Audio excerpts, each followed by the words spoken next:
రీసెంట్గా అమెరికాలోని అల్బామా స్టేట్లో ఒక వ్యక్తిని నైట్రోజన్ గ్యాస్ వాడి ఎగ్జిక్యూట్ చేశారు. రకరకాల శిక్షలు మనం చూస్తుంటాం. ఎవరైనా పెద్ద తప్పు చేస్తే శిక్షలు పెద్దవే పడుతుంటాయి. చాలామంది క్యాపిటల్ పనిష్మెంట్కి వ్యతిరేకంగా మాట్లాడుతుంటారు. అసలు ప్రపంచంలో క్యాపిటల్ పనిష్మెంట్ ఇంపోజ్ చేసే విధానాలు గురించి కూడా మనం ఒకసారి తెలుసుకోవాలి. ముందుగా భారతదేశం, జపాన్, సింగపూర్, మలేషియా, పాకిస్తాన్ ఇలాంటి దేశాల్లో క్యాపిటల్ పనిష్మెంట్ పడిన వ్యక్తిని ఉరితీస్తారనమాట.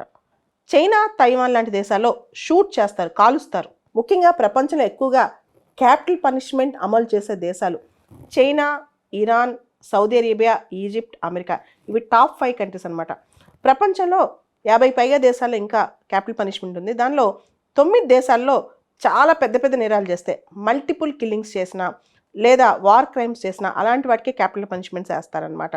కొన్ని దేశాల్లో దాదాపు 23-24 దేశాల్లో వాళ్ళ లా బుక్స్లో క్యాపిటల్ పనిష్మెంట్ ఉన్నా దాన్ని వాళ్ళు ఇంప్లిమెంట్ చేయట్లేదు. నిజంగా వాళ్ళ చట్టాలు ఉన్నాయి కానీ ఇంప్లిమెంట్ చేయట్లేదు అనమాట. ఇలా కొన్ని దేశాలు ఇంప్లిమెంట్ చేయకుండా ఉన్నాయి. అయితే 2 వాదనలు ఉన్నాయి. క్యాపిటల్ పనిష్మెంట్ ఉంచాలని కొంతమంది, రద్దు చేయాలని కొంతమంది. భారతదేశం విషయానికి వస్తే మనం క్యాపిటల్ పనిష్మెంట్ అనేది రేరెస్ట్ ఆఫ్ ద రేర్ కేసెస్లోనే వాడతాం. అన్ని మర్డర్లకు, అన్ని రేప్ విత్ మర్డర్లకు మనం క్యాపిటల్ పనిష్మెంట్ అయ్యాం. Pre planned cold blooded murder, mens rea చూస్తాం అనమాట, ఇంటెన్షన్ చూస్తాం. భారతదేశంలో అనేక రకాల శిక్షలు ఉన్నాయి మన పీనల్ కోడ్లో. దానిలో ముఖ్యంగా మనం గమనిస్తే కనుక ఉరి శిక్ష, యావజ్జీవ కారాగార శిక్ష, కఠిన కారాగార శిక్ష లేదా మామూలు కారాగార శిక్ష, తర్వాత ఫైన్ ఇలాంటివి ఉన్నాయి. బ్రిటిష్ వాళ్ళ టైంలో ఇంకొక శిక్ష కూడా ఉండేదన్నమాట. ఇంకో 2 రకాల శిక్షలు ఇంకా దారుణంగా ఉండేవి అక్కడ. డిపోర్టేషన్ ఆఫ్ లైఫ్, అంటే ఆ వ్యక్తిని ఎవరైతే తప్పు చేస్తారో తీసుకెళ్ళిపోయి ఇంకొక ప్రాంతంలో పెట్టేస్తారు. అండమాన్ కాలాపాని జైల్లోనే అలా పెట్టేస్తారు. జీవితాంతం ఇంక వాళ్ళు దానిలోంచి బయటికి రారనమాట. దాన్ని డిపోర్టేషన్ ఆఫ్ లైఫ్. ఇంకో రకమైన శిక్ష ఇప్పుడు కూడా అప్పుడప్పుడు తక్కువ కాలం వేస్తూ ఉంటారు, సాలిటరీ కన్ఫైన్మెంట్. అంటే ఒక వ్యక్తిని ఇంకెవరితో కలవనీయకుండా, ఇంకే ఖైదీతో కలవనీయకుండా చాలా దూరంగా పెట్టేస్తారనమాట. దాన్నే సాలిటరీ కన్ఫైన్మెంట్ అంటాం. దానివల్ల ఒక 3-4 నెలలు ఒక వ్యక్తి ఇంకో వ్యక్తితో కాంటాక్ట్ లేకపోతే, ప్రపంచంతో కాంటాక్ట్ లేకపోతే, మాట్లాడలేకపోతే తను మాట్లాడే మాతృభాష కూడా మర్చిపోతాడంట కొన్ని పదాలు. అలా సంవత్సరాల కొద్ది సాలిటరీ కన్ఫైన్మెంట్ ఉంటే మంచి పిచ్చోడు అయిపోతాడు. సో ఇంత అమానవీయమైన శిక్షా విధానాలు మనకున్నాయి. ఇవన్నీ పక్కన పెడితే అసలు మనం శిక్షలు ఎందుకు వేస్తాం? Why do you punish people? దానికి రకరకాల థీరీస్ కూడా ఉన్నాయి. Deterrent theory, punitive theory, reformatory theory, retributive theory, compensatory theory అని చెప్పి. డిటరెంట్ థీరీ అంటే ఇంకొకలా తప్పు చేయకుండా భయపెడాలని. ఉదాహరణకి చైనా ఉందనుకోండి, ముఖ్యంగా కమ్యూనిస్ట్ దేశాల్లో కాల్ చేస్తారన్నమాట. తప్పులు చేసిన వాళ్ళని, కరప్షన్ చేసిన వాళ్ళు పబ్లిక్లో కాల్ చేయడం ఇలాంటివన్నీ చేస్తుంటారు. లేదా వాళ్ళ ఐడియాలజీకి వ్యతిరేకంగా మాట్లాడితే పబ్లిక్లో కాల్ చేయడం, చంపేయటం అందరినీ అని. ఎందుకంటే ఇంకొకరు ఎవరు ఆ తప్పు చేయకుండా, దాన్ని డిటరెన్స్ అంటాం. ఒక భయానికి గురి చేయడం అనమాట. ప్యూనిటివ్ థీరీ మన ఇండియాలో ఫాలో అవుతాం. అంటే పనిష్మెంట్ ఇవ్వటం, తప్పుకి ప్రపోర్షనల్గా పనిష్మెంట్.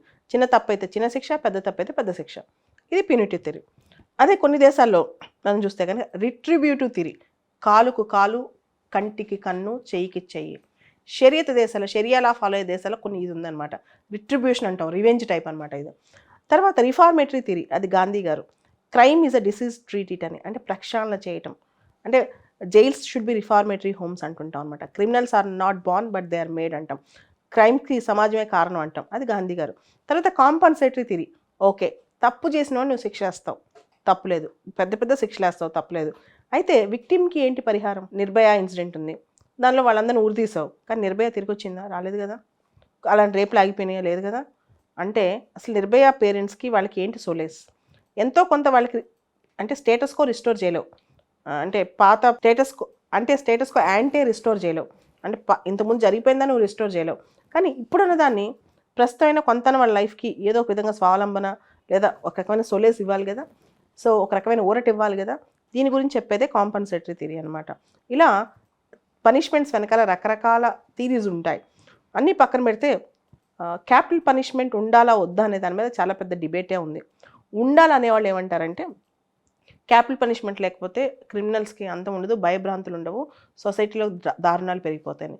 ఉండకూడదు అనేవాళ్ళు ఏమంటారంటే జీవం పోయలేని వాళ్ళు జీవం తీయలేదు.